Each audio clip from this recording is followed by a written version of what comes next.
போக்குவரத்து தொழிற்சங்கங்களுடனான பேச்சுவார்த்தை என்பது 2 மணி நேரத்தை கடந்து நடைபெற்று வரக்கூடிய நிலையில் கோரிக்கைகளை நிறைவேற்ற வேண்டும் என்பதில் போக்குவரத்து தொழிற்சங்கத்தினர் உறுதியாக இருக்கிறார்கள்.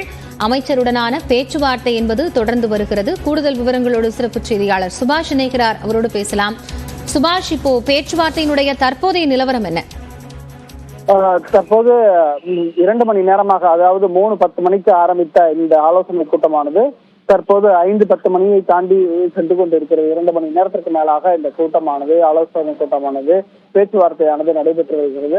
இந்த பேச்சுவார்த்தையில் தொழிற்சங்கங்கள் தங்களது கோரிக்கையை நிறைவேற்றியே ஆக வேண்டும் என்ற விதத்தில் பேசி வருகிறார்கள்.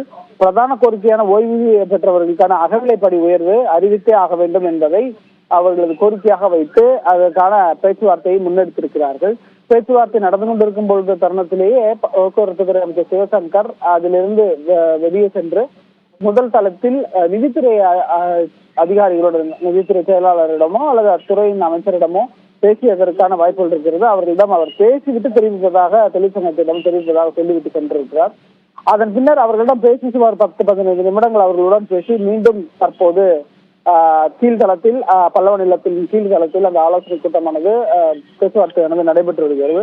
அங்கே வந்து அந்த பேச்சுவார்த்தையில் மீண்டும் தொடர்ந்திருக்கிறார்.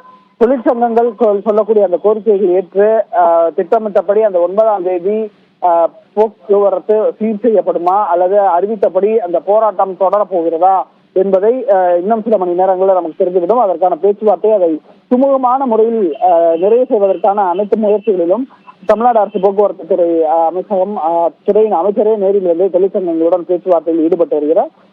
பொறுத்திருந்து பார்க்க வேண்டும். தொழிற்சங்கங்களின் கோரிக்கை நிறைவேற்றப்பட்டு அவர்கள் அதை திரும்ப பெறுகிறார்களா அல்லது தற்காலிகமாக அவர்களது தீர்வு காணப்பட்டு தற்காலிகமாக போராட்டம் கைவிட போகுதா இல்லை போராட்டம் தொடர போகிறதா என்ற நிலையில் என்ன என்பதை நாம் பொறுத்திருந்து பார்க்க வேண்டியிருக்கிறது. கோரிக்கையில் தொழிற்சங்கத்தினர் உறுதியாக இருக்கக்கூடிய நிலையில் என்ன அறிவிப்பு வரும் என்று எதிர்பார்க்கலாம். நன்றி சுபாஷ்.